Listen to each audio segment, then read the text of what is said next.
What if your perfect family trip to Yellowstone turned into a mystery no one could explain? Wow. Imagine vanishing without a trace, only to be found 7 years later alive. Oh, Chills already? If you've ever faced a moment that changed your can I have life another one, forever, please? share it in the comments. And tell us, where are you watching this from? We love seeing our community across America and beyond. Don't scroll away. This story will keep you on the edge of your seat until the very end. The summer sun dipped gently over Bozeman, Montana, stretching warm light across neighborhoods that looked like they were pulled straight from a Norman Rockwell painting. Mark Miller sat on the porch of his two-story home on Maple Street, his calloused hands resting on his knees, surveying the yard he had built with pride. The white picket fence gleamed after a recent coat of paint, and the faint scent of fresh-cut grass drifted in the air. For Mark, a 42-year-old civil engineer who spent his days calculating the strength of bridges and the weight of steel, this house wasn't just shelter, it was proof that he'd achieved the American dream. Inside, laughter echoed through the halls. His wife, Laura, a 38-year-old elementary school teacher, was chasing their golden retriever Buddy, who had stolen a sock from the laundry basket.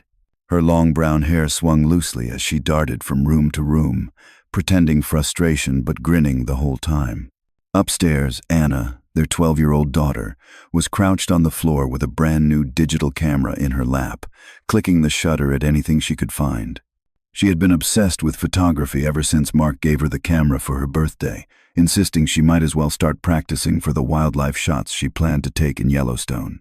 9-year-old Ethan, the youngest Miller, sat cross-legged on his bed with a Boy Scout handbook spread out in front of him.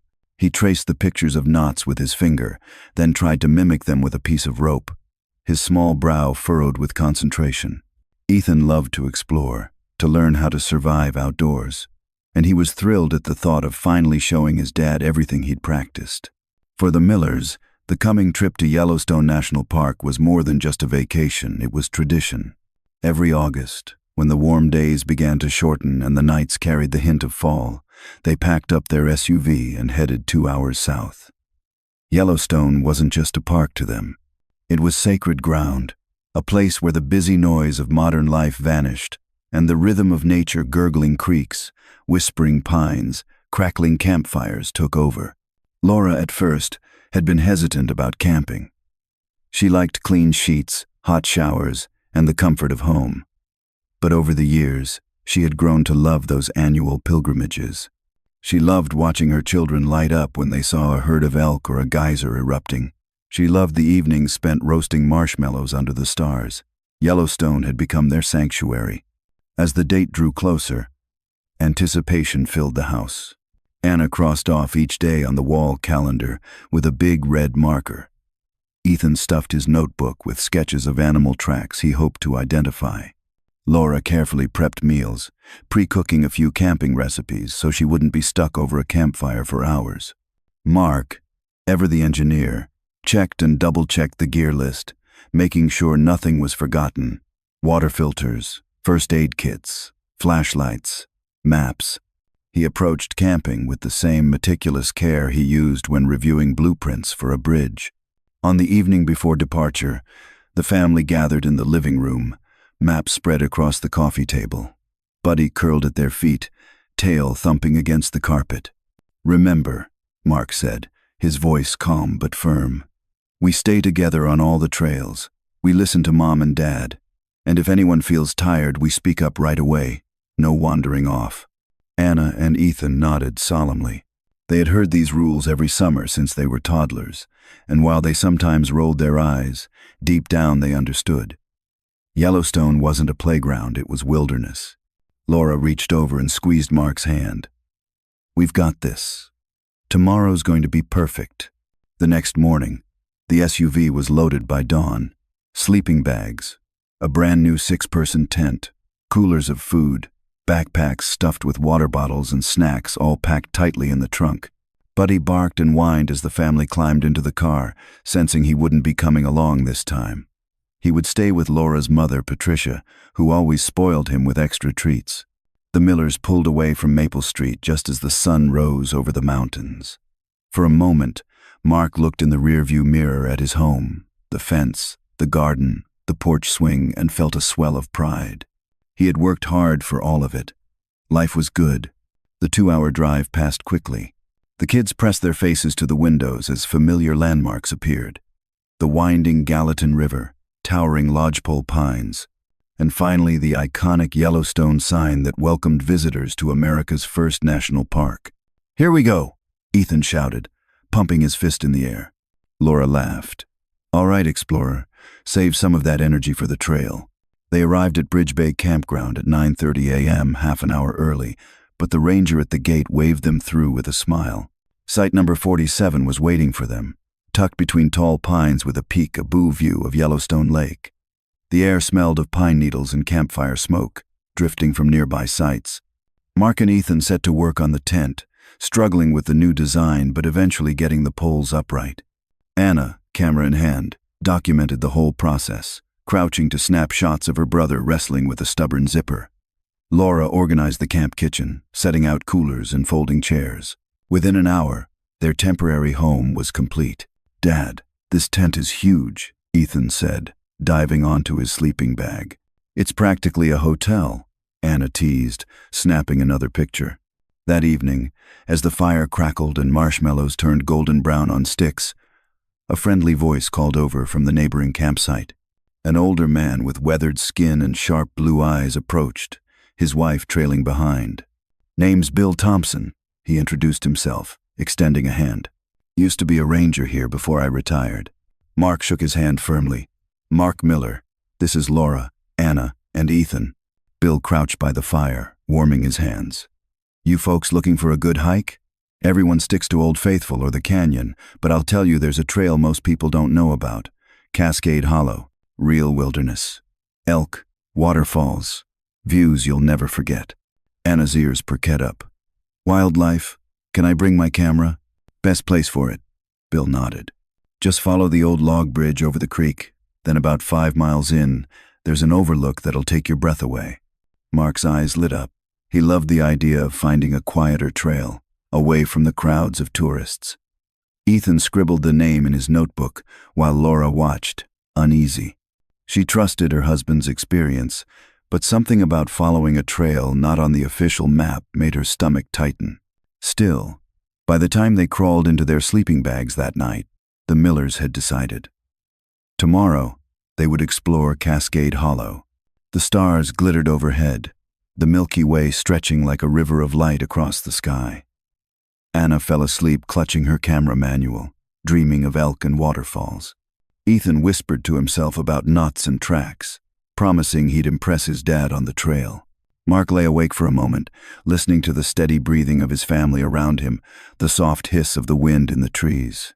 He smiled in the dark. Life was perfect, but perfection has a way of slipping quietly into tragedy, often without warning. By morning, the campsite would be buzzing with energy again, coffee percolating, bacon sizzling, backpacks being zipped shut. The Millers would be ready for their grand adventure into Cascade Hollow. And yet, as the fire burned down to embers that night, a single gust of wind carried away the napkin on which Bill had drawn the crude map. It tumbled into the darkness, landing somewhere unseen. No one noticed. But would following that hand-drawn trail lead them to the beauty they longed for, or into the heart of Yellowstone's most haunting mystery? Morning light spilled across Bridge Bay Campground, painting the tops of the lodgepole pines gold. The air was cool and sharp, carrying that unmistakable Yellowstone scent of pine needles, damp earth, and smoke from other families' breakfast fires. Mark was already up, boiling coffee on the small camp stove. The hiss of the flame and the smell of bacon sizzling in the pan made the campsite feel alive, full of promise. Laura emerged from the tent, rubbing her eyes, pulling her jacket tight against the chill.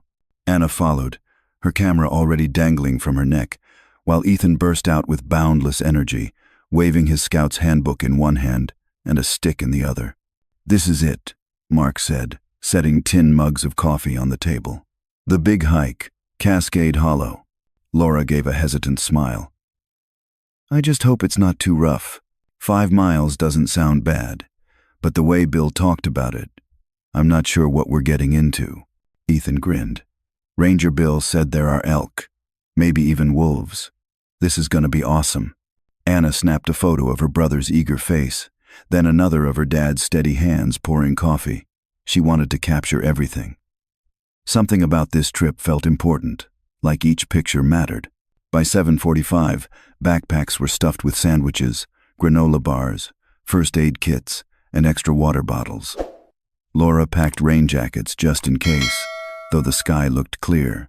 Mark signed their name into the trail register at the Cascade Hollow trailhead. Miller family, 4 people. Expected return 2 p.m. He underlined the time carefully, a reminder of his meticulous nature. The trail began easily enough, winding through tall stands of pine. Sunlight slanted between the trees, throwing golden stripes across the dirt path. Ethan walked at his father's heels, pointing out tracks in the dust deer, rabbit, maybe even a fox. Mark nodded with pride, letting his son explain what each print meant. Anna lagged behind, crouching often to frame shots of moss-covered logs, the way light spilled through branches, the glimmer of dew still clinging to wildflowers. Laura stayed close, reminding her daughter not to fall too far back. They reached the first creek, crossing after about a mile. A fallen log had been fashioned into a simple bridge, with rope tied as makeshift handrails. The water below sparkled, about 8 feet wide, moving briskly but not dangerously. Ethan knelt to peer at fish darting beneath the surface, and Anna leaned over the edge, camera clicking furiously.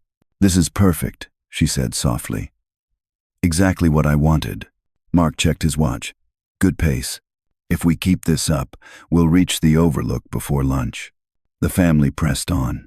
The forest grew denser, the trail steeper.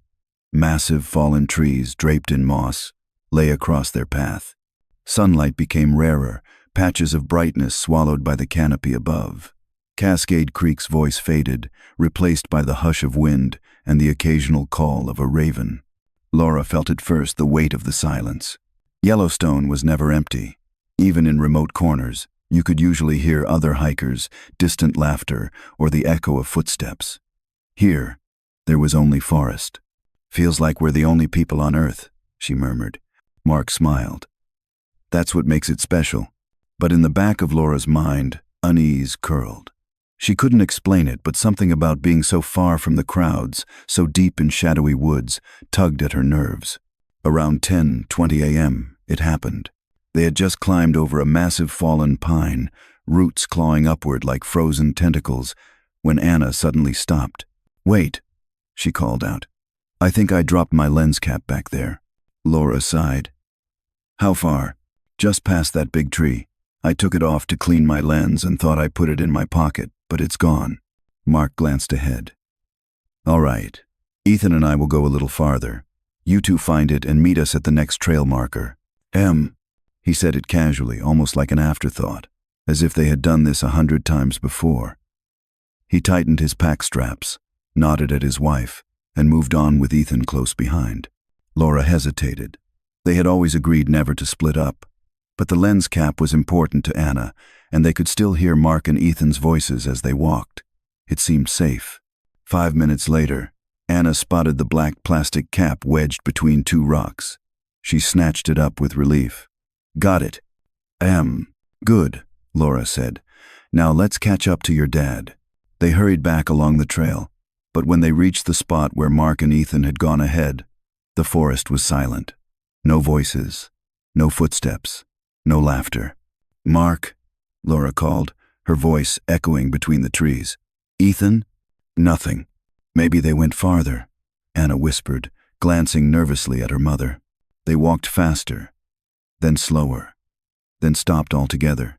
The trail forked in several directions, none of which matched the crude sketch Bill had drawn. Laura's stomach dropped. She called again, louder. "Mark, Ethan." Still, only silence. They walked 10 minutes, then 20. Every bend in the path promised to reveal 2 familiar figures waiting up ahead. Every bend was empty. Laura checked her phone, though she already knew what she'd see. No signal. Her voice grew sharper now, tinged with panic. "Mark." Anna clutched her camera like a lifeline. "Mom, where are they?" Laura forced a steady tone she didn't feel. "They're just ahead. We'll find them." But her chest ached with fear. Mark was no novice. He had hiked these mountains before. He knew better than to vanish. Clouds began gathering. The forest grew darker, the air heavy. At 2 p.m., the exact time Mark had written down in the register, they should have been back at the car. Instead, Laura and Anna were lost in a maze of unmarked paths, calling into a void that offered no reply. When the first rumble of thunder rolled overhead, Laura made the hardest decision of her life. She pulled her daughter close. "We're going back to the trailhead. We'll get help." Anna's eyes filled with tears. "But what about Dad and Ethan?" "They're smart," Laura said, though her voice cracked. "They'll find shelter. We'll bring help to them." Oh. The storm broke, rain drenching them within minutes, turning the trail to mud. Laura gripped her daughter's hand, guiding her step by step, praying silently, begging God to keep Mark and Ethan safe. It took nearly 2 hours to retrace their steps. When the ranger station finally came into view, Laura stumbled inside, soaked and shaking, Anna clinging to her side. "My husband and son are missing," she gasped. "We were on Cascade Hollow Trail. We split up for just a few minutes, and they're gone. Please, you have to help us." Ranger Jennifer Martinez looked into Laura's eyes and saw raw terror. She radioed immediately for backup. Within the hour, the largest search and rescue operation Yellowstone had seen in years was underway. Dogs sniffed for scent. Volunteers gathered. Helicopters scanned the forest. The news began to spread. But as night fell and rain hammered the roofs of tents, one fact became chillingly clear. Mark and Ethan Miller had vanished. No tracks, no gear, no signal fires.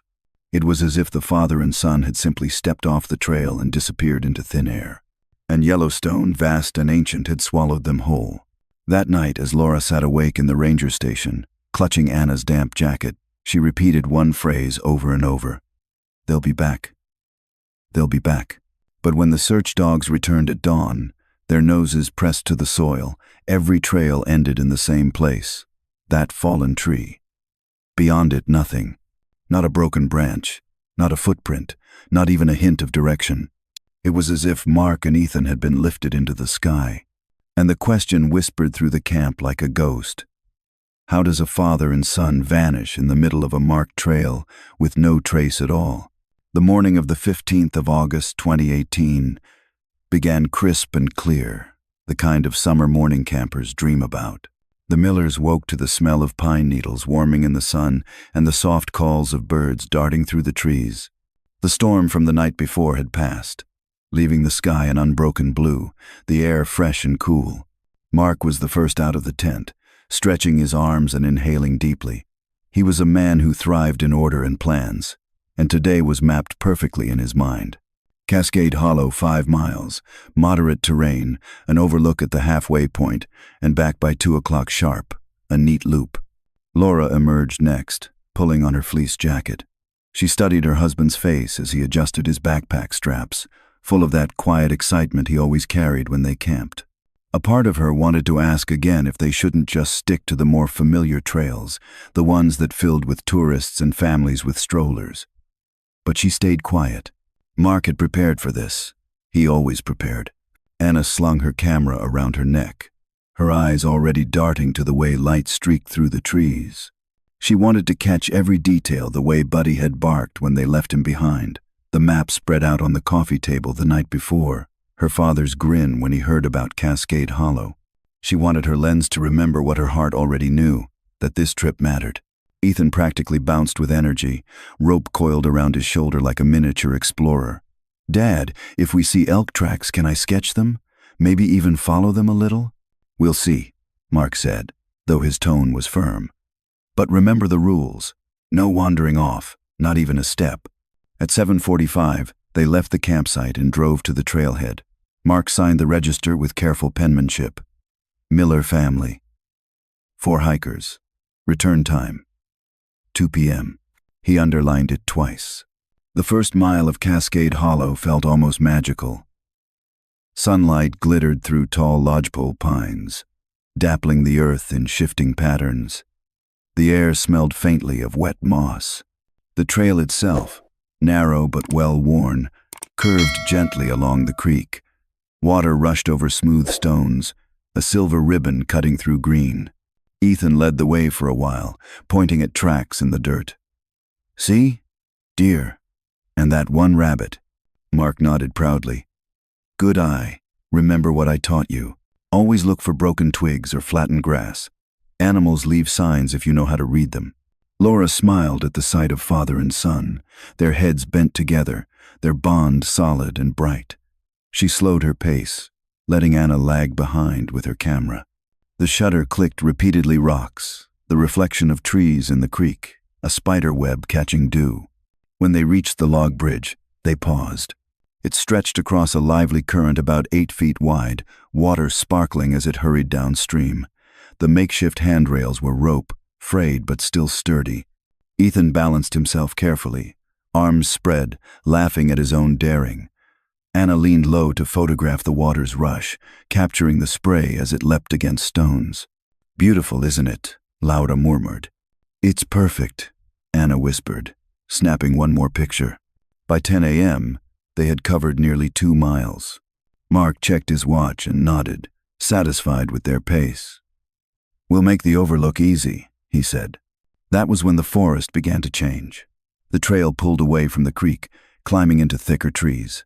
The air cooled noticeably, sunlight blocked by an interlocking canopy. Moss clung to every surface. Fallen giants lay across the path, forcing the millers to clamber carefully over them. The silence here was heavy, pressing against their ears. Anna fell behind again, crouching to adjust her camera lens. She tugged the cap off, wiped the glass carefully with a cloth, and slipped the cap into her pocket. Or so she thought. 10 minutes later, as they cleared a massive fallen pine with roots twisting skyward like frozen claws, she stopped short. "Wait," she called. "My lens cap, I dropped it." Laura turned back. "How far?" "Just past that big tree, I think. I had it a minute ago." Mark glanced at his wife. "All right. You and Anna go get it. Ethan and I will push ahead to the next trail marker. Meet us there." It was said so casually, almost ordinary. Families split up for a few minutes all the time. The rules felt less strict when the day was sunny, the air cool, the path firm beneath their feet. Laura hesitated. Something in her gut told her no. But she saw Anna's anxious face. Her daughter hated losing even the smallest piece of her gear, and she relented. "Fine. We'll be quick." Mark gave her a reassuring nod. "We'll wait for you." So Laura and Anna turned back. It took only a few minutes to find the lens cap, wedged between 2 rocks near the mossy log. Anna snatched it up with relief, holding it like a treasure. "Got it!" "Good," Laura said. "Let's catch up." They hurried forward, hearts light again. But when they reached the place where Mark and Ethan should have been waiting, the trail stretched empty ahead. "Mark?" Laura called. Her voice bounced back, hollow. "Ethan?" No answer. "They must have gone farther," Anna said, though her voice trembled. "Maybe." Laura tried to steady herself. "Let's just keep moving." They walked faster. 10 minutes. 15. Still no sign of father or son. The trail forked suddenly, splitting into 3 directions. None were marked. Laura froze. Bill's map, just a scribbled napkin, had shown nothing about forks. "This isn't right," she whispered. She shouted again, louder this time, her voice breaking. "Mark! Ethan!" Only the trees answered, rustling faintly in the breeze. Anna clutched her camera so tightly her knuckles whitened. "Mom! Where are they?" Laura swallowed her panic. "They're ahead. We'll find them." But inside, fear was clawing its way up her throat. The minutes stretched. The silence deepened. Every rustle in the undergrowth made them spin around. Still nothing. At 2 p.m., the time Mark had underlined, Laura checked her watch. They should have been back at the car. Instead, she and Anna were stranded, hearts pounding, lost in a maze of shadowed trails. Then thunder rumbled in the distance. The storm Bill had warned about was rolling in. Laura gripped her daughter's hand. "We're turning back. Now." "But Dad and Ethan." "They'll find shelter," Laura said, forcing the words out. "We'll get help." The rain came fast, soaking them within minutes. Mud clung to their boots, the trail slippery and treacherous. Branches whipped at their faces. Laura stumbled but pulled Anna along, step after desperate step, whispering prayers through clenched teeth. By 5:20 p.m., they reached the trailhead, drenched, shivering, voices raw from shouting names into the storm. Laura drove straight to the ranger station at Bridge Bay, bursting through the door, Anna right behind her. "My husband and son are missing," she gasped, voice breaking. "Cascade Hollow Trail. We split up for just a few minutes, and they're gone. Please, please, you have to find them." Ranger Jennifer Martinez stood frozen for only a moment before moving with crisp authority. Radios crackled.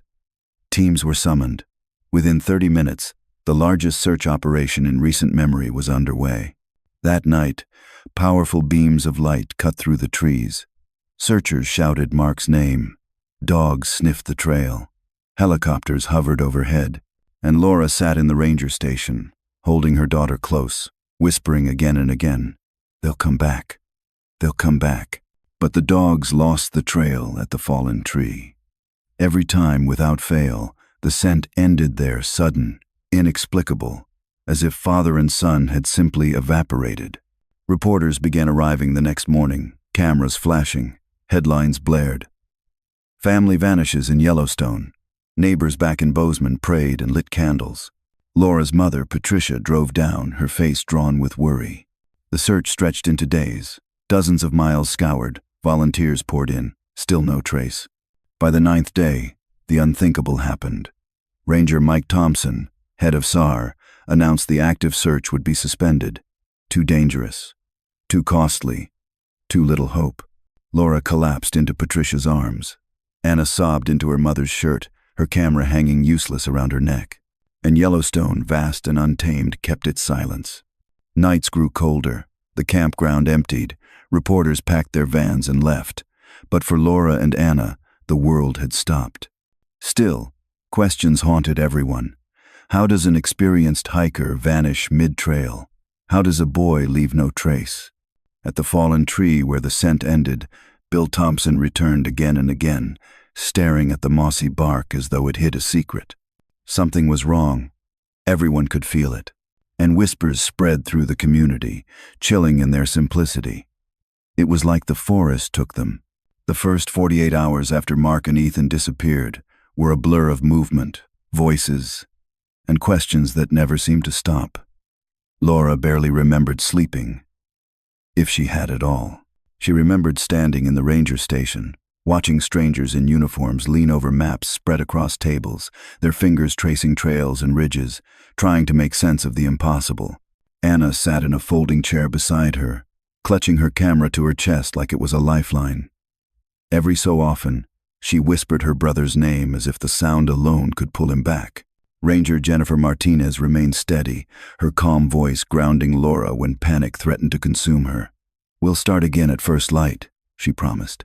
"We've got teams coming in from Cody and Jackson. Dogs, helicopters, volunteers. We won't stop." At dawn, the search began in earnest. Helicopter blades thundered overhead, whipping up dust and pine needles as they lifted off to scan the backcountry. Searchers in bright jackets formed lines across the forest floor, calling Mark's name, calling Ethan's, their voices rising and falling like echoes swallowed by the wilderness. The dogs worked tirelessly, their noses pressed to the ground, handlers urging them on. Every time the result was the same. The scent led to the fallen tree and ended. Reporters arrived by noon, camera crews set up near the ranger station, their lenses pointed at the weary volunteers, the helicopters coming and going, the family that had been ripped apart. Laura hated them for it. She hated the way they whispered and speculated, turning her nightmare into a story for strangers to consume. But she also understood. People cared, people wanted answers, and maybe, just maybe, someone watching from home might know something that could help. The first night, Laura lay awake on a cot in the ranger station. Anna curled beside her. She stared at the ceiling, listening to the radio's crackle with static and clipped voices. At 3 a.m, a volunteer came in with 2 styrofoam cups of coffee. "It's cold out there," he said softly. "We're still looking." Laura could only nod. Words had abandoned her. By the 3rd day, the search had grown massive. Volunteers from Bozeman, Livingston, and even Billings poured in. Some were old friends of Mark's from the Department of Transportation. Others were strangers moved by the story of a missing father and son. They combed through canyons, waded across creeks, checked caves, and old ranger cabins. Nothing. No clothing, no footprints, no scraps of food wrappers or dropped water bottles. The forest gave back nothing. Laura tried to join the search, but Martinez gently refused. "You need to stay close," she said, "for Anna, and in case we need you." So Laura waited.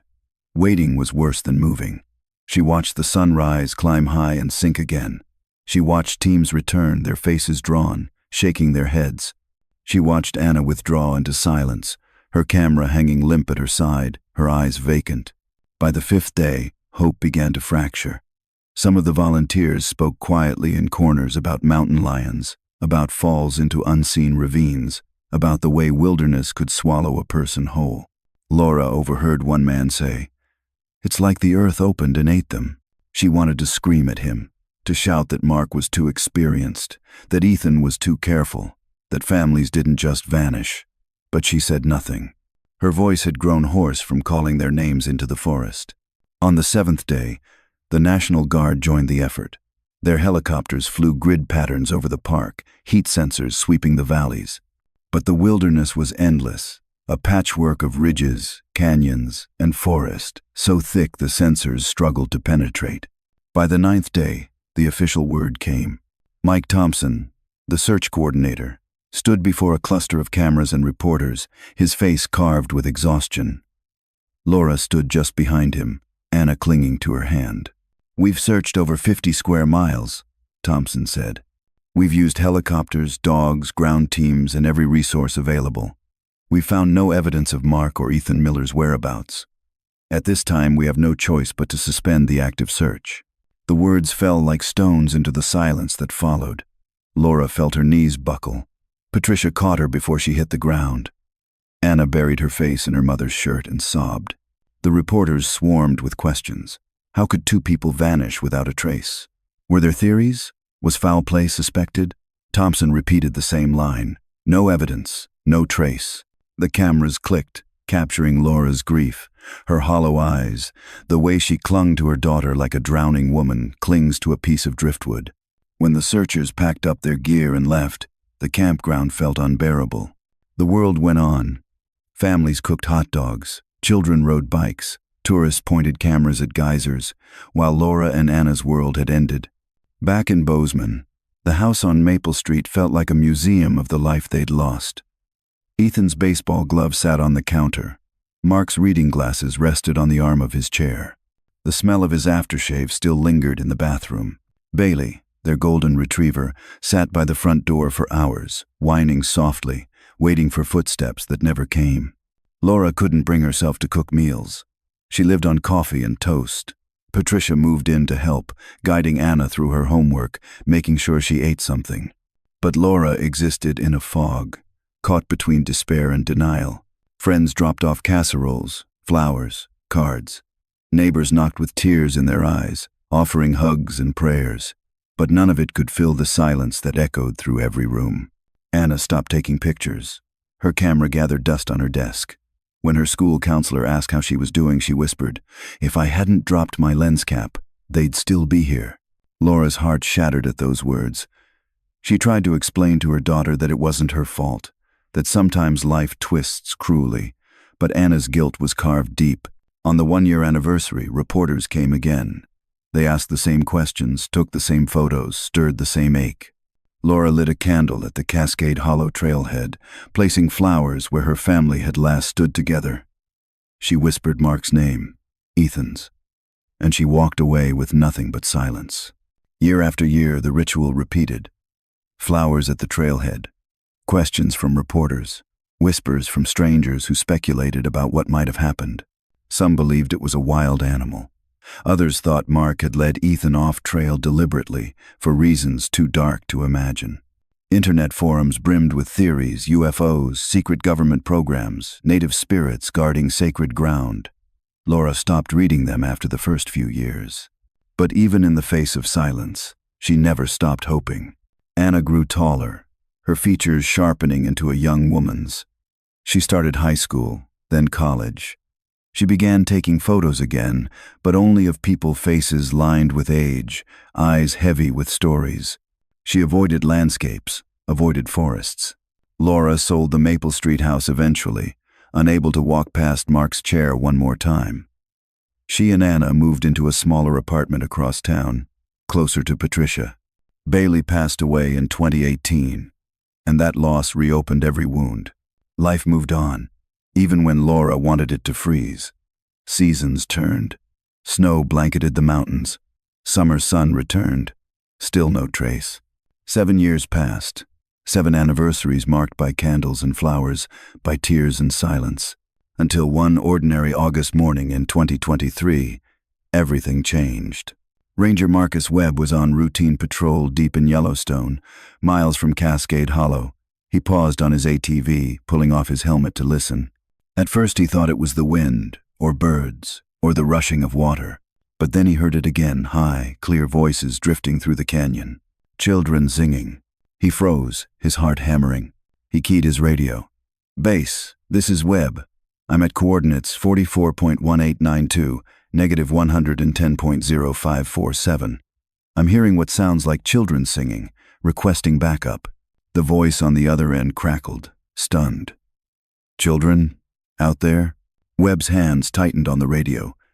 Yes, children. The sound faded, swallowed by the wilderness. But it had been real, too real. And for the first time in 7 years, Yellowstone was ready to whisper its secret. Marcus Webb was a ranger who'd seen nearly everything Yellowstone could throw at a person: tourists burned by geysers they shouldn't have touched, bears rummaging through cars, hikers who thought flip-flops counted as proper footwear. But nothing in his 15 years of service prepared him for what he heard that morning. Children's voices. Singing.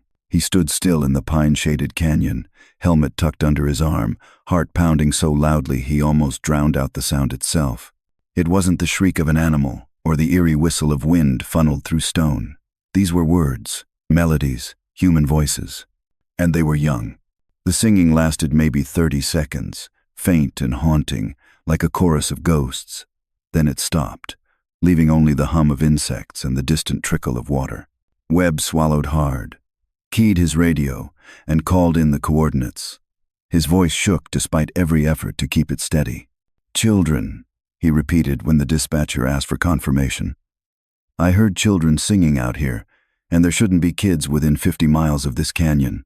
The line was silent for a beat. Then, "Copy that, Ranger Webb. Stay put. Back up en route." By noon, 4 rangers joined him, including Jennifer Martinez, now district supervisor. She recognized Webb's expression immediately: the pale face, the wide eyes, the mix of disbelief and certainty. She'd worn that same look 7 years ago when Laura Miller had stumbled into her station soaked to the bone, begging someone to find her husband and son. "Show us where you heard it," Martinez said. The group hiked cautiously, boots crunching over pine needles, radios crackling softly at their hips. The canyon sloped steeply, forcing them to push through thick underbrush and scramble down loose rocks. GPS signals flickered in and out beneath the dense canopy. It was a place where sound played tricks, where echoes doubled and bounced, where you could never quite tell what direction a noise came from. At 2:30 p.m. they heard it again. Clearer this time. 2 voices, young, weaving in and out of harmony. The melody was old, almost familiar. A campfire song. Martinez froze. "My God," she whispered. "Hello?" Webb called. His voice carried into the canyon. "Yellowstone Park Rangers, can you hear us?" The singing stopped. Silence descended so suddenly the air itself seemed to hold its breath. Then, after a long moment, came a voice. High, tentative, unmistakably human. "Are you real Rangers?" The hair on Martinez's arms rose. She stepped forward, heart hammering. "Yes, we're Rangers. My name is Jennifer Martinez. We're here to help you. Are you hurt? Do you need medical assistance?" The voice came again, closer now. "We're okay. But we've been waiting a long time. Are our families still looking for us?" The Rangers exchanged stunned glances. Martinez gestured for the team to spread out slowly, carefully. You couldn't spook someone after years in the wilderness. Trauma made people fragile. Through the trees ahead, shapes began to emerge. At first, the Rangers thought their eyes deceived them. A structure stood there, half hidden against a rock face, a shelter of logs fitted together, sealed with mud and moss. Smoke curled faintly from a camouflaged vent. Nearby, patches of earth had been cleared into small gardens, leafy plants pushing up in neat rows. And standing at the entrance, staring with wide eyes, were two figures. Young men. Thin, bearded, hair falling past their shoulders. Their clothes were crude, stitched from scraps of fabric and animal hide. Yet their posture was strong, their eyes bright. One stepped forward, his voice trembling. "I'm Jacob Miller." Martinez's throat closed. She had to force the words out. "Jacob Miller? From Bozeman?" The boy nodded. "Yes, ma'am." His eyes filled with tears. "This is my dad."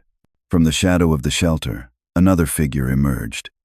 A man, older now, his beard gray, his face weathered like leather. He moved with the steady gait of someone who'd lived on his feet for years. His eyes scanned the Rangers' faces as though afraid they might vanish if he blinked. "I'm Mark Miller," he said softly. "My wife and daughter, they made it out, didn't they? Please tell me they're safe." Martinez's own vision blurred. She remembered Laura clutching Anna's jacket, her voice breaking as she begged for help. She swallowed hard. "Yes, they're safe. They've been waiting for you." Mark closed his eyes. His shoulders sagged with relief so deep it nearly dropped him to his knees. But then, another movement. A smaller shape appeared beside him. A girl. No older than 10 or 11, with dark hair and wary eyes. Her clothes hung loose on her thin frame, patched and stitched like the others. "This is Lily," Jacob said. "We found her." Martinez blinked. "Found her?" Mark nodded. His voice was low, steady, but full of something heavy. "She was lost in 2019. A family camping near the Grand Canyon of Yellowstone. We heard her cries one night. We couldn't just leave her." "Oh." The Rangers stood frozen. Everyone remembered that case. Lily Chen, she'd wandered from her family's campsite 4 years ago.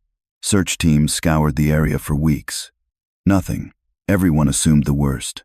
And here she was, alive. The team approached slowly, speaking gently, offering water, radios, reassurance. Mark kept glancing over his shoulder, protective, as though expecting the wilderness itself to snatch them back. "You don't understand," he said. "We tried. At first we thought rescue would come. We heard helicopters for weeks. But Jacob broke his leg that first week, compound fracture. I said it the best I could, but he couldn't walk more than a few yards for months. By the time he healed, we'd built a life here. We thought it was safer to stay put, to wait for help." 7 years, Martinez whispered. Mark's gaze darkened. "We never gave up hope. We told ourselves every night, one day the Rangers will come." Jacob's eyes shone. "Dad always said if we stayed alive, stayed together, someone would find us." Lily stepped forward timidly, clutching a crude doll made of twine. "We sing every day, so we don't forget what it feels like." The words lodged in Webb's chest. The singing that was what had drawn him here. The Rangers documented everything, radioing for medics and backup. The shelter was photographed, its ingenuity astounding. A smoke dispersal system hidden in the rocks, rainwater collection barrels, traps and drying racks for meat. It was a homestead built not by choice, but by necessity, and it had kept 3 children and a man alive far longer than anyone thought possible. By evening, a helicopter hovered overhead, blades rattling the canyon. But extracting the group wouldn't be easy. The meadow nearby would have to be cleared for a landing. Chainsaws buzzed as crews worked frantically, daylight fading fast. Mark stood with his arm around Jacob, watching the preparations. His face was both full of relief and shadowed with something unspoken. "They don't know what we've seen," he murmured to Martinez. "What do you mean?" she asked.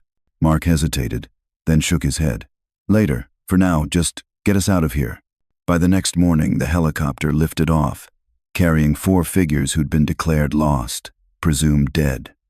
Laura Miller's phone, rang in Bozeman. When she answered and heard the words, she dropped to her knees.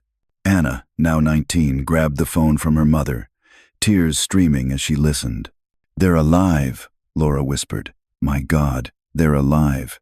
The reunion was arranged carefully, counselors on hand, medical staff prepared. But as Laura and Anna stood in the hospital corridor waiting, their hearts racing, one thought pierced through the joy, sharp and cold. If Mark and Jacob had survived 7 years in the wild, what exactly had kept them there? When the hospital door finally opened and Laura saw her husband step into the light, gaunt but alive, she almost collapsed with relief. Jacob followed, taller now, bearded, eyes burning with a depth no teenager should carry, and then Lily, fragile yet fierce. They embraced, sobbing, clinging, the cameras outside clicking furiously. But later that night, as Mark sat in his hospital bed, his voice low so no one else could hear, he whispered to Laura words that made her blood run cold. "There are things out there we can't explain. Things we were never supposed to see. And if they know we're back, they won't stop watching us." The hospital smelled of antiseptic and humming machines, but to Laura and Anna, it smelled like salvation. They stood in the corridor outside room 314, hearts racing, unable to believe what was about to happen. For 7 years, every anniversary had been marked by flowers at Cascade Hollow, by silence, by aching questions that had no answers. And now, suddenly, impossibly, those answers were on the other side of a door. The nurse pushed it open. Mark Miller stepped into view first, gaunt, his beard gray and wild, his skin tanned and weathered like leather left too long in the Sunday, but his eyes were Mark's. When they met Laura's, something broke inside her, and she ran forward. They collided, arms wrapping so tight it was as if they feared the other might disappear again. Laura sobbed into his chest, whispering his name over and over. "Mark, Mark, I thought I'd lost you." "You didn't," he murmured, his voice raw. "I never stopped thinking about you, about Anna." Anna stood frozen, tears sliding down her cheeks. And then Jacob appeared behind his father. Taller than she remembered, broader, but with the same lopsided smile that used to light up baseball fields and backyards. His beard couldn't hide the boy she had lost. "Anna," he said softly, voice breaking. She launched herself into his arms. They clung together, weeping. Both children, no longer children, both carrying scars no one else could see. And then came Lily, small, frail, her dark hair falling in uneven layers around her face. She hovered by the doorway, unsure, holding the twine doll she had carried out of the canyon. Laura turned, her heart twisting. "Sweetheart," she whispered. She bent to her knees, opening her arms. "Come here." Lily hesitated, then stepped forward. Laura gathered her close, stroking her hair. "You're safe now. You're safe." And the reunion filled the room with sobs and laughter, with words tumbling over each other, stories of survival, of prayers whispered in the dark, of hope that had never died. Reporters outside clamored for pictures, but hospital staff held them back. This moment belonged to the family. Later, when the first flood of emotion eased, doctors began their examinations. Jacob's leg showed signs of an improperly healed fracture, but no infection. Lily was underweight but otherwise healthy. Mark carried vitamin deficiencies and muscle strain, but his heart was strong, his mind clear. "How did you do it?" a nurse asked in awe. Mark smiled faintly. "One day at a time." But beneath the surface of his words lay something heavier, something unsaid. That night, when the hospital lights dimmed, and Anna finally drifted to sleep, curled on a cot beside Jacob, Laura sat with Mark in the quiet. "You saved them," she whispered. "You kept them alive." Mark looked down at his hands. "I did what I had to. But Laura," his voice cracked, "you need to know it wasn't just luck. There were things in that canyon. Things we saw. Things I can't explain." Her brow furrowed. "What do you mean?" He shook his head, eyes shadowed. "Not yet. You've waited 7 years for me. Give me a little more time to find the right words." The next day, counselors arrived, trained in family reunification after long separations. They explained that joy and shock often tangled together, that adjustment could be harder than anyone imagined. Laura nodded, but all she felt was gratitude. Anna hovered near Jacob constantly, peppering him with questions. Do you remember my 13th birthday? Do you remember Buddy? Do you remember when we watched The Lion King 20 times in a row? Jacob laughed, the sound rusty but warm. I remember all of it. I thought about it every night. That's what kept me going. 1. Lily was quieter. She sat at the window watching cars pull into the parking lot, as if trying to memorize this new world. When a nurse handed her a juice box, she stared at it like it was magic. Laura sat beside her. Sweetheart, your parents, they've been looking for you. We'll call them soon. Lily nodded slowly, but her eyes clouded. I don't remember them very well. I only remember the canyon. Jacob and Mr. Miller. They're my family. Laura's throat tightened. How could a child explain 4 years of wilderness life? How could any of them? By the third day, the media storm became impossible to contain. National networks swarmed outside the hospital, headlines flashing across screens. Miller family found alive after 7 years. Miracle in Yellowstone. Lost girl Lily Chen discovered. Laura gave no statements. Neither did Anna. Mark sat with his back to the window, hands clenched, gaze distant. At night he finally spoke. They'll want to know how we did it, he said. They'll want every detail. But there are things I can't tell them. Things no one would believe. Laura touched his arm. Mark, you're safe now. You don't have to carry it alone anymore. His eyes flickered. Safe, he repeated. That's what I want to believe. But in the quiet moments, Jacob startled at loud noises, his hand tightening on the edge of the bed as if bracing for something unseen. Lily hummed to herself constantly, the same campfire tune Webb had heard in the canyon. She sang it at dawn, at meals, before sleep. When Laura asked why, Lily's answer chilled her. If I stop singing, it gets too quiet, and when it's quiet, I can still hear them. Laura frowned. Hear who, sweetheart? Lily's eyes grew wide. The people in the trees. The room fell silent. Laura swallowed hard, forcing a smile she didn't feel. You're safe now, she whispered again, but the words felt thinner this time, stretched against something larger than she understood. On the 4th night, long after Anna and Jacob had fallen asleep, Mark reached for Laura's hand. His grip was firm, his gaze fierce. You need to prepare yourself, he said softly. Because everything you thought you knew about why we vanished, it's not the truth. We didn't just get lost, Laura. We weren't alone out there. Laura's breath caught. She searched his face, but his eyes were unyielding, full of secrets she wasn't ready to hear. Not alone, she whispered. Mark nodded once, his voice breaking. They were watching us, every step, every year. And now, I think they know we're back. The days that followed the reunion blurred together for Laura. Relief and exhaustion tangled into a haze, but beneath the joy, something darker pulsed. Mark was alive, Jacob was home. Lily was safe, but none of them were the same. They smiled when the cameras flashed, but behind closed doors, shadows lingered. Mark startled at the sound of squeaking gurney wheels in the hospital hallway. Jacob avoided mirrors, his gaze flickering away as though afraid of what he might see reflected back. And Lily sweet, small Lily sang constantly, as though silence itself was an enemy. Laura tried to focus on the miracle, but the unease grew heavier by the day. On the 5th night, Mark finally began to speak. They sat together in the dim hospital room, blinds drawn against the flashing bulbs of reporters outside.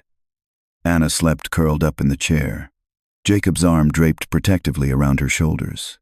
Lily hummed in her sleep on the cot beside them, her doll clutched tight.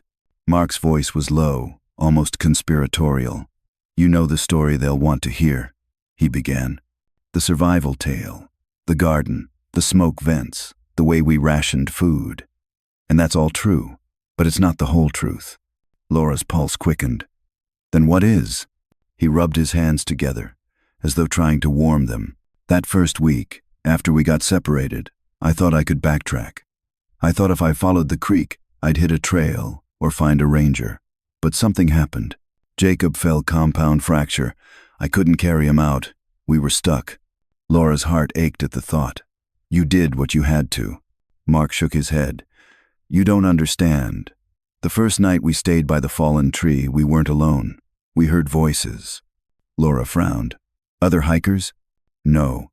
His eyes darkened. Not hikers, not campers. Voices too close, too deliberate. They called Jacob's name. In the dark. A chill rippled through Laura. Are you saying? I'm saying we weren't just lost. We were being watched.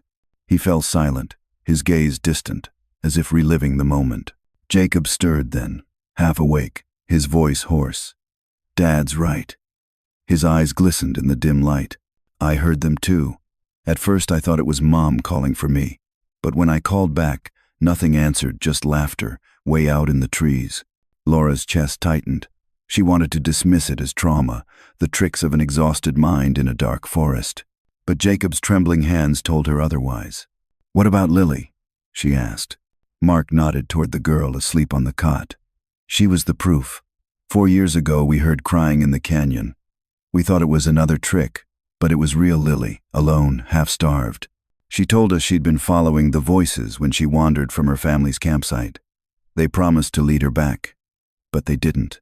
Laura's breath caught. And she survived with you. We kept her alive, Mark said, but she's never stopped hearing them. That's why she sings. She says it keeps the voices away. As if on cue, Lily shifted in her sleep, humming louder, her tiny fingers tightening on her doll.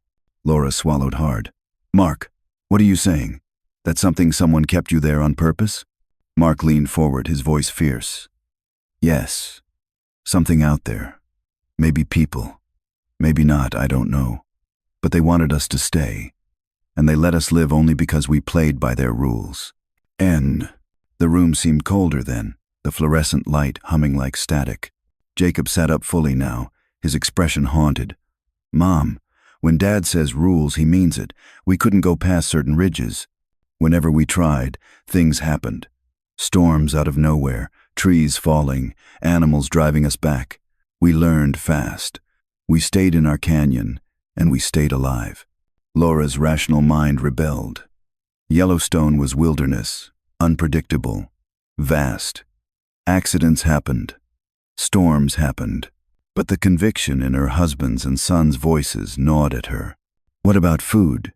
She asked softly, as though buying herself time. Mark's face hardened. The first months were hardest. Hunting, fishing, foraging. But sometimes food just appeared.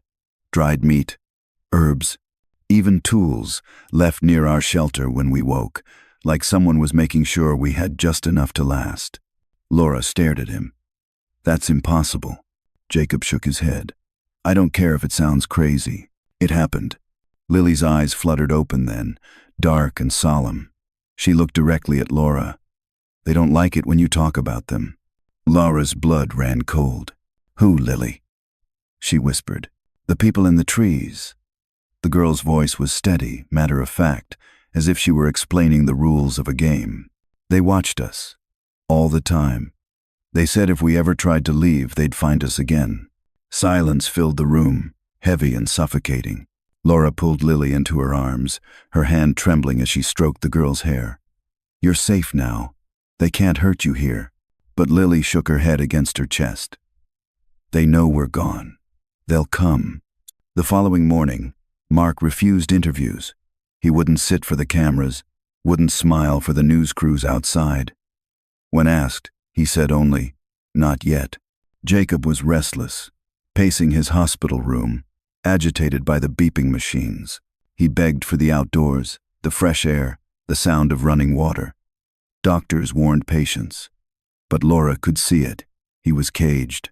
And Lily clung to her doll, singing louder every time someone mentioned going home. That afternoon, as Laura stepped into the hallway for coffee, she overheard 2 nurses whispering. They survived 7 years out there, one said. And not a single bear attack, no frostbite, no serious illness. The other shook her head. Miraculous or something else. Laura carried the coffee back, her stomach twisting. That night, when the hospital finally quieted, Mark pulled her close again. His voice was urgent, almost desperate. They'll want us to tell the survival story. And we will. But Laura, you need to believe me. There's more. And it's not finished. Her heart pounded. What do you mean, not finished? Mark's gaze was sharp, haunted. Because if they kept us alive for 7 years, it wasn't kindness. It was purpose. And they don't let go. Laura felt the weight of his words pressing down like the shadow of the canyon itself. Purpose, she whispered. What purpose? Mark looked at the sleeping forms of Jacob and Lily. His voice dropped to a rasp. They didn't just keep us alive. They were preparing us for what I don't know. But if they followed us out... He broke off, his eyes darting to the hospital window as if expecting shapes among the trees beyond. Then this isn't over. Not by a long shot. The press called it the Yellowstone miracle. Television anchors used words like unprecedented and unimaginable. Survival experts debated endlessly, asking how 4 people could endure so long in the backcountry with only makeshift tools and instinct. To the world, it was a story of hope. But to Laura, it was a story of unfinished business. She lay awake in the quiet of her Bozeman apartment weeks after the hospital release, listening to the sound of her family breathing in the next room. Mark, restless. Jacob, turning in his sheets. Lily, humming her campfire song even in sleep. Anna, whispering into her journal late at night. They were home. And yet, something still felt unfinished, like a book with pages torn out. Mark had begun physical therapy, relearning how to move in a world of sidewalks and traffic lights. Jacob struggled most with the return. He hated the constant buzz of phones, the glare of streetlights, the noise of televisions. He asked to go outside constantly, not to parks or neighborhoods, but to places where trees swallowed the sky. Lily was a puzzle. Her parents had flown in from Sacramento, their faces streaked with tears when they finally embraced her. She clung to them politely but distantly, her eyes flicking always toward Mark and Jacob. 4 years in the wilderness had made them her family. Now she was caught between 2 worlds, blood and bond. Laura tried to hold it all together. She cooked dinners, she filled out paperwork, she fielded calls from reporters and lawyers. But in the dark, when she looked at Mark across the kitchen table, she saw it in his face. He was still in the canyon. One evening, as summer shadows lengthened across the yard, Mark finally spoke what had haunted him for weeks. They didn't just let us go, he said. His voice was low, careful, as though the walls themselves might be listening. We were allowed to leave, chosen to leave. Laura's hands tightened around her coffee mug. Why us? Why you? Mark shook his head slowly. I don't know. But I can't stop thinking they let us survive for a reason. We were part of something bigger. And maybe we still are. Jacob overheard from the doorway. His voice cracked. Dad, don't talk about them. That's how they find us again. Lily began humming louder, clutching her doll, her gaze fixed on the tree line outside the window. Laura reached for her son. Jacob, you're safe. You're home. No one's coming for you. But Jacob's hands trembled. You don't know that. Silence stretched across the room, heavy as stone. In the weeks that followed, counselors urged them to separate reality from trauma. You created rules in the wilderness to survive, one therapist explained. Those rules don't apply here. But Mark only nodded politely, saying nothing. Later, when they were alone, he whispered to Laura, what if the rules apply everywhere? The question gnawed at her. Autumn arrived. Anna returned to college, her camera always at her side. Though her subjects had changed faces of resilience, families of the missing. She told her mother she wanted to study trauma psychology. If we survive this, I need to help others survive too. Laura hugged her tightly. Pride mingled with sorrow. Her daughter had grown up too fast. Jacob tried school again but lasted only a week. The crowded hallways, the constant chatter, it overwhelmed him. He dropped out, opting instead for wilderness programs run by veterans. He wanted to teach survival skills, to pass on what had kept him alive. It's the only place I feel like myself, he told his mother. Lily remained quiet, caught between her old family and her new one. She attended therapy with her parents, but she still called Mark dad sometimes, and Jacob brother. The Chens didn't correct her. They were just grateful to have her heartbeat in their arms. And Mark Mark grew thinner, his eyes shadowed. At night, Laura often woke to find him standing at the window, staring into the dark backyard, as if expecting something to move between the trees. One night in October, she rose quietly and stood beside him. "What are you looking for?" she asked. He didn't turn. "Not what? Who?" Her heart stumbled. "Mark." He placed a hand on the glass. "Sometimes when it's quiet, I can still hear them. Not voices exactly. More like waiting, watching." Laura wanted to deny it, to pull him back into the warmth of their bed, into the safety of ordinary life. But when she looked into his eyes, she knew the wilderness had branded him in ways she couldn't erase. Weeks later, a package arrived in the mail. No return address. Inside was a photo grainy, taken in the trees near Yellowstone. 4 figures stood barely visible. A man, a boy, a girl, and another smaller shape. Laura's stomach twisted. It was them. Mark, Jacob, Lily. But the timestamp read 2019, 2 years after they'd vanished, when no one should have been able to find them. Tucked inside the envelope was a note, written in block letters. "You don't leave the canyon. The canyon leaves you." Laura burned it in the sink before Mark could see, but the smoke curled into her lungs and refused to leave. Still, life went on. Thanksgiving arrived. Neighbors dropped pies at the door. Reporters left messages begging for interviews. Laura set the table for 4, though her heart counted 5, 6, 7. They bowed their heads, said grace, and passed the turkey. Laughter returned in small bursts. Anna told stories from school. Jacob cracked a joke about canned cranberry sauce. Lily giggled, her song quiet for once. For a brief moment, Laura let herself believe they were whole again. But when she cleared the dishes, she caught Mark's reflection in the kitchen window eyes, scanning the dark yard, shoulders tense, as though he knew something she didn't. Later that night, as snow began to fall, Laura sat beside him and whispered, "Will we ever be free of it?" Mark's jaw tightened. He took her hand, his grip firm but trembling. "We survived," he said. "But freedom, I don't know if that's what they gave us." Outside, the snowflakes swirled silently against the glass. And somewhere, deep in the wilderness that had once swallowed them whole, the trees stood tall, silent, and watching.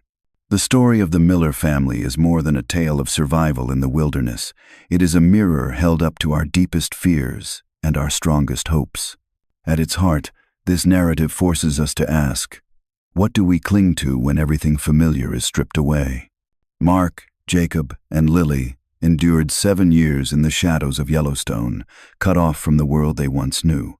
What kept them alive wasn't only fire, food, or shelter. It was the unbreakable bond of love, the refusal to surrender hope, and the simple, stubborn act of believing that tomorrow could still come. For Laura and Anna, the story became a different kind of survival. They lived through absence, grief without closure, and the daily ache of questions with no answers. Their resilience reminds us that waiting, too, is a form of courage. While the wilderness tested the bodies of those lost, time tested the souls of those left behind. This story carries a universal message for all of us. Life will not always follow the maps we draw. Trails vanish, storms break, voices echo in the silence. But even in the darkest canyons, there is a thread that can pull us forward: faith in one another, and the love that refuses to die. For audiences, the Miller family's ordeal is not just entertainment. It is an invitation to cherish the family sitting across from us at dinner tables, to honor the strength of children who adapt in ways we cannot imagine, and to recognize that hope is not passive. It is active, persistent, and often the very thing that keeps us alive. Their story reminds us, survival is not simply about enduring the wilderness. It is about never letting the wilderness take away who we are.